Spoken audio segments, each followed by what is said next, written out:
রাধে রাধে, অনেকদিন বাদে চলে এসেছি আরও একটা ভিডিও নিয়ে। যদিও তোমরা অনেকেই জানো কেন এতদিন ভিডিও আসেনি, তবুও আমি তোমাদের কাছে সরি চেয়ে নিচ্ছি। এটা হচ্ছে সরস্বতী পুজোর ভিডিও। তো সরস্বতী পুজো ছিল এবার দুদিন, রবি এবং সোমবার। রবিবারে তেমন কেউ বেরোয়নি, কিন্তু আমি সন্ধেবেলা বেরিয়েছিলাম মায়ের সাথে। প্রথমেই চলে এসেছিলাম আমি 1 থেকে 4 অবধি যেই স্কুলে পড়েছি সেই স্কুলের ভিডিও তো নিয়েছিলাম, কিন্তু লার্জ ফাইল ডিলিট করতে গিয়ে ওইগুলো কিভাবে জানি না ডিলিট হয়ে গেছে। মা সরস্বতীকে দেখা নিয়ে তো ব্যাপার, তাই না? ওর জন্য আমি ছবিটা দিয়ে দিলাম।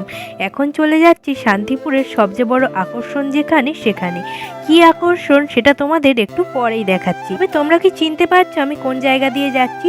যেই মাঠে পুষ্পমেলা হয়েছিল সেই মাঠ। আর এই সরস্বতীটা হচ্ছে লাইব্রেরি মাঠ, মানে সেই মাঠের ঠাকুর। তো কেমন লাগলো তোমাদের অবশ্যই জানিও। আর এখন আমি চলে যাচ্ছি শান্তিপুরের বিশেষ আকর্ষণের দিকে। এই ভিডিওটা তোমরা অনেকেই সোশ্যাল মিডিয়ায় দেখে থাকবে, প্রচুর ভাইরাল হয়েছে। শান্তিপুরে এমনিতে অনেকগুলো সরস্বতী পুজো হয়, কিন্তু এইটা হচ্ছে বিশেষ, কারণ বাইরের ডেকোরেশন যার এত সুন্দর, তার প্যান্ডেল এবং মূর্তি কত সুন্দর হবে তোমরা বুঝতেই পারছো। তোমরা সকলে একটু আধটু জেনে থাকবে শান্তিপুরের সব পুজোতেই প্রচুর জাঁকজমক হয়, আর শান্তিপুরের এই একটা পুজো পুরো শান্তিপুরকে মাতিয়ে রাখে। যদি এরকম অ্যাম্বিয়েন্স, এরকম ডেকোরেশন আরও কয়েকটা জায়গাতে করতো, তাহলে শান্তিপুরেও সবাই সরস্বতী পুজো দেখার জন্য আসতো। প্রথমে তো তোমরা দেখলে প্যান্ডেলটা কত সুন্দর করেছে। প্যান্ডেলে ঢোকার আগেই দেখতে পারলাম বাইরে গণপতি বাপ্পা বসে আছেন।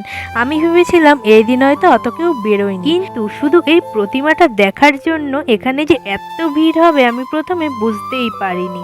এই যে দেখো, আস্তে আস্তে দেখাচ্ছি, তোমরা কিন্তু কমেন্টে বলবে এই প্রতিমার মুখটা কোন মায়ের মতন লাগছে। আমি এখানে এসে প্রায় আধ ঘন্টার মতন বসেছিলাম, আর বসে বসে শুধু মাকে দেখেই যাচ্ছিলাম। কোথায় কেমন মূর্তি বানাই আমার ঠিক জানা নেই, কিন্তু শান্তিপুরের প্রতিটা পুজোতে এই মূর্তিগুলো এত সুন্দর করে, আমি শুধু মূর্তিগুলোকে দেখি আর ভগবানকে অনেক থ্যাংক ইউ জানাই আমাকে সনাতন ধর্মে জন্ম দেওয়ার জন্য। আমার এই কথাতে তোমাদের কারোর যদি খারাপ লেগে থাকে তাহলে অনেক সরি। আমি কিন্তু কোনো ধর্মকে ছোট করে কথাটা বলিনি। আমার কাছে সব ধর্মই সমান। আমার ধর্ম যেমন আমার কাছে প্রিয়, সেরকম আমি মনে করি সবার ধর্মই সবার কাছে খুব প্রিয়। যাই হোক, এই প্রতিমাটা তোমাদের কেমন লাগলো আমাকে কিন্তু জানিও। আর ওই যে ছোট্ট যে প্রতিমাটা আছে ওইটা আসলে পুজো করা হয়েছে। আশেপাশে আরো অনেক জায়গায় পুজো হচ্ছিল, কিন্তু আমাদের মন মেজাজ অতটা ভালো ছিল না বলে আমরা আর দেখিনি। কারণ তো তোমরা সবাই জানো। আর এইটা ছিল আমার ওই দিনের লুক। পরের দিন আমি আমার এক ফ্রেন্ডের সাথে চলে এসেছিলাম কলেজে, যেটা আমি প্রতিবারই করি।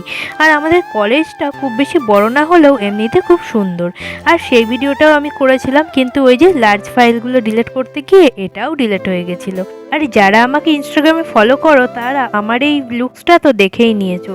তোমরা কিন্তু জানাবে আমাকে এই লুকে কেমন লাগছিল। আর সরস্বতী পুজোর দিন আমার দিদার অবস্থা বেশি সিরিয়াস হয়ে গেছিল, তাই আমি কলেজে 1 ঘন্টা মতন থেকে চলে এসেছিলাম বাড়িতে। আমি আসার পরে মা গেছিল দিদার কাছে, আর আস্তে আস্তে 7টা-8টা বেজে গেছিল। সাথে রোদে ঘুরে আমারও প্রচন্ড মাথা ব্যথা করছিল।